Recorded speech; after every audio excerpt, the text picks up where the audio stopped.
காலை 8 மணிக்கு மேல் தனசேகரன் வேலைக்கு நேர்முக தேர்வுக்கு போகிறதுக்கு புறப்பட்டு கொண்டிருந்தான். தனசேகரன் கல்லூரி படிப்பை முடித்து 6 மாதங்களுக்கு மேல் இருக்கும். வேலை கிடைக்கவில்லை. புது புது கம்பெனிகளுக்கு இன்டர்வியூ சென்று வந்து கொண்டிருந்தான். எந்த கம்பெனியிலும் வேலை தரவில்லை. நிராகரிக்கப்பட்டான். அதற்கான காரணம் என்ன என்பதை அவன் அறிந்து கொள்ளவில்லை. அம்மா லட்சுமி, தனசேகரா, இன்டர்வியூவுக்கு கிளம்பிட்டியா? நல்லா சாமியை கும்பிடு, இந்த வேலையாவது கிடைக்கணும் அப்படின்னு வேண்டிக்கோ என்று மதுரை மீனாட்சி சொக்கநாதர் படத்தை பார்த்து கூறினார். சாமியை கும்பிட்டேன், நான் கிளம்புறேன் என்றான் தனசேகரன். நில்லு ஒரு நிமிஷம், எத்தனை தடவை சொல்கிறது? சகுனம் பார்த்து போகணும்னு.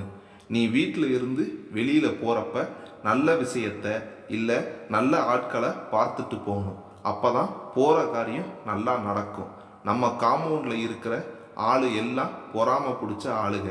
அவங்கள பார்த்துட்டு போனால் ஒன்றும் விளங்காது என்று கூறிவிட்டு வாசலை நோக்கி நகர்ந்தாள் அம்மா லட்சுமி.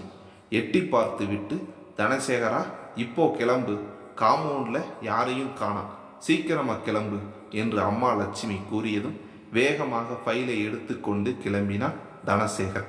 அப்போது அந்த காம்பவுண்டில் கீழ் வீட்டை நோக்கி செல்லும்போது அந்த கீழ் வீட்டில் இருந்து ஒரு பெண் குரல் கேட்டது. தம்பி, கொஞ்சம் இரு, நீ புதுசாக வேலைக்கு போக போகிற, நல்ல சகனம் பார்த்து போகணும்.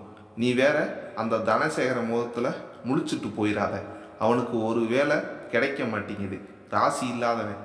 அவனுக்கு அவன் அம்மாவுக்கு உன் மேலே தான் ஒரு கண்ணு, கொல்லிக்கண்ணு. இரு, நான் வாசலை பார்த்துட்டு சொல்கிறேன், அப்புறமா வரலாம் என்று தன் மகனிடம் கூறிக்கொண்டிருந்த பெண்ணின் குரல் அந்த வீட்டு வாசலை கடந்து கொண்டிருந்த தனசேகரனுக்கு கேட்டது. அவளின் பேச்சு அவனுக்கு கோபம் வந்தாலும் யோசிக்க வைத்தது.